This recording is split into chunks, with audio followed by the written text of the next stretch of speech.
आज हम पढ़ने जा रहे हैं पाठ 10 क्रिया यानी वर्ब। इन शब्दों से किसी काम के करने या होने का बोध होता है, उन्हें हम क्रिया कहते हैं। वही क्रिया के बारे में पढ़ते हैं। क्रिया का अर्थ है किसी काम को करना या होना।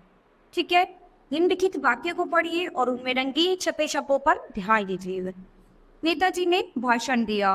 मोर नाच रहा है, माही सो रही है, बंदर केले खा रहे हैं।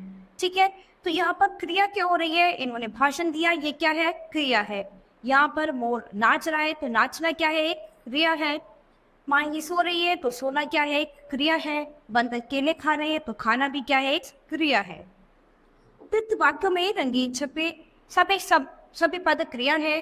उपयुक्त भाषण दिया, नाच रहा है, सो रही है तथा खा रहे हैं शब्दों से किसी न किसी कार्य को करने या होने का बोध हो रहा है, अतः ये सभी क्या है? क्रियाएं हैं। जिस शब्द से किसी काम के करने या होने का बोध होता है उसे क्रिया कहते हैं। क्रिया का मूल रूप धातु कहलाता है, जैसे गा, खा, जा, आ, निक, पढ़, हंस, भी आदि। इन्हीं धातु रूपों से क्रिया के सामान्य रूप बनते हैं, जैसे गाना, खाना, जाना, आना, लिखना, पढ़ना, हंसना, पीना आदि। ठीक है, इसके बाद आते हैं क्रिया के भेद, यानी क्रिया कितने प्रकार की होती है। तो क्रिया के भेद दो आधार पर किए गए हैं। पहला कर्म के आधार पर और दूसरा प्रयोग के आधार पर। ठीक है, तो कर्म के आधार पर क्रिया के भेद कितने हैं? कर्म के आधार पर क्रिया के दो भेद होते हैं। पहला सकर्मक क्रिया और दूसरा अकर्मक क्रिया। सकर्मक क्रिया जिस क्रिया के साथ कर्म जुड़ा रहता है वह सकर्मक क्रिया कहलाती है। जैसे कि माने ने फूल तोड़े, मछुआरा मछली पकड़ता है, तो इसमें क्या है? इसके साथ कर्म निहित है। क्या यानी कर्म क्या है कि फूल, कर्म क्या हो रहा है यहाँ पर? फूल तोड़ना। और यहाँ पर क्या है? ये मछली पकड़ना। तो मछली और फूल क्या है? यहाँ पर कर्म हो गए हैं। ठीक है, तो उपयुक्त वाक्यों में फूल और मछली शब्द क्या है? कर्म है, क्योंकि कर्ता का सीधा फल इन्हीं पर पड़ रहा है। तो क्रिया के साथ क्या किसी किसको लगाकर प्रश्न करने पर यदि उचित उत्तर मिले तो वह सकर्मक क्रिया है। जैसे उपयुक्त वाक्यों में तोड़े, पकड़ता है क्रियाएं हैं। इनमें क्या किसी तथा किसको प्रश्नों के उत्तर मिल रहे हैं, अतः ये सकर्मक क्रियाएं हैं। सकर्मक क्रियाओं के भेद, सकर्मक क्रिया के दो भेद होते हैं। सकर्मक क्रिया के भी अपने दो भेद हैं, एक कर्मक क्रिया और द्विकर्मक क्रिया। तो एक कर्मक क्रिया, इसमें एक ही कर्म होता है, इसे सामान्य सकर्मक क्रिया भी कह सकते हैं। जैसे कि वह पूजा करता है, बच्चे पतंग उड़ा रहे हैं, तो इसमें क्या है? केवल एक कर्म निहित है।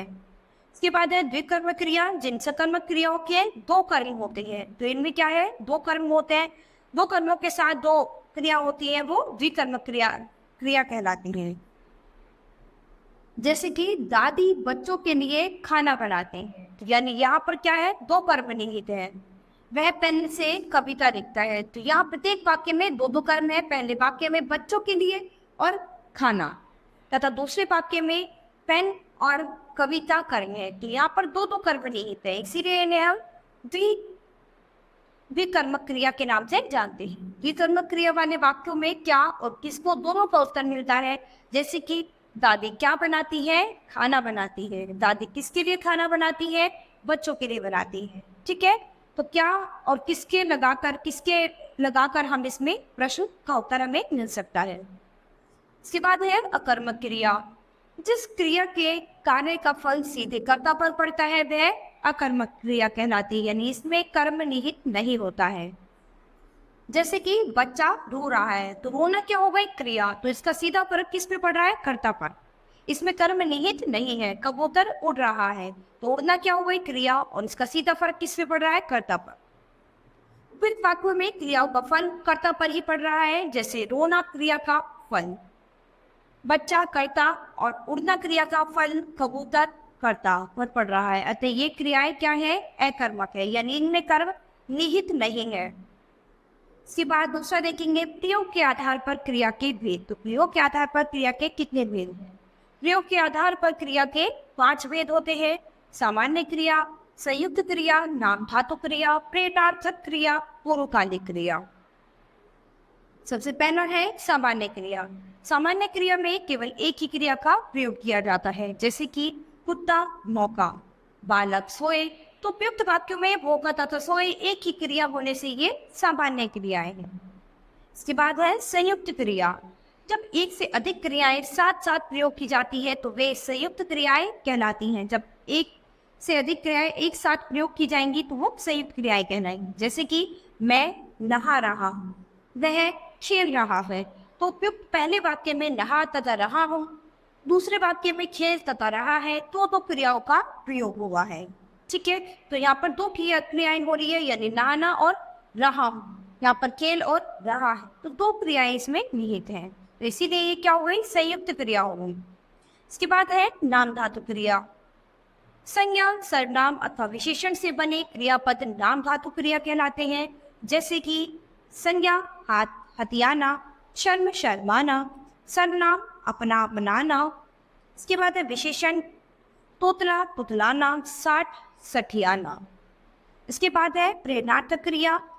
जिस क्रिया से यह प्रकट हो कि कर्ता स्वयं कार्य न करके किसी अन्य को उस कार्य के लिए प्रेरित कर रहा है, वह प्रेरणार्थक क्रिया कहलाती है। जिस क्रिया में कर्ता जो है स्वयं कार्य न करके किसी दूसरे को उस काम के लिए प्रेरित करे तो उसे हम प्रेरणार्थक क्रिया कहेंगे। ऐसी क्रियाओं में दो कर्ता होते हैं, प्रेरक कर्ता प्रेरणा देने वाला कर्ता, दूसरा होता है प्रेरित कर्ता प्रेरणा ग्रहण करने वाला कर्ता।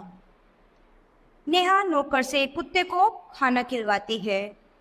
राधिका माली से पौधों को पानी डलवाती है। तो जब कोई काम हम स्वयं न करके किसी दूसरे से कराएंगे तो वो क्या होगा, हमारा प्रेरणार्थक क्रिया। यानी कोई काम हम खुद न करके किसी दूसरे से कहकर करवा रहे हैं तो वो क्या होगा, हमारा प्रेरणार्थक क्रिया कहलाएगी।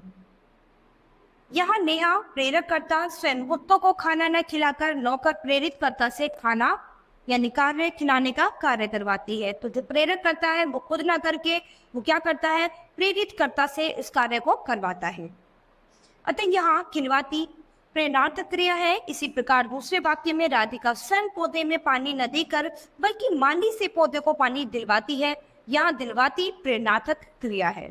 ठीक है, तो ये क्रिया हमारी क्या होगी, प्रेरणार्थक क्रिया कहलाई। पूर्वकालिक क्रिया, जो क्रिया मुख्य क्रिया होने के पूर्व ही पूर्ण हो जाए वह पूर्वकालिक क्रिया कहलाती है।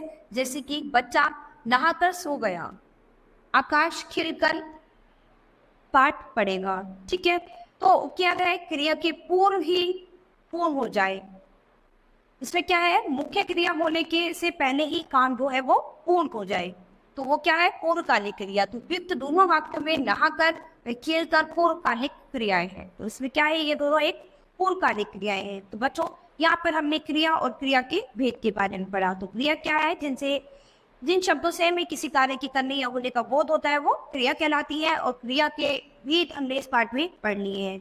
ठीक है, तो बच्चों ये पाठ हमारा यही खत्म होता है। अब हम अपनी नई क्लास में मिलेंगे अपने नए पाठ के साथ। धन्यवाद।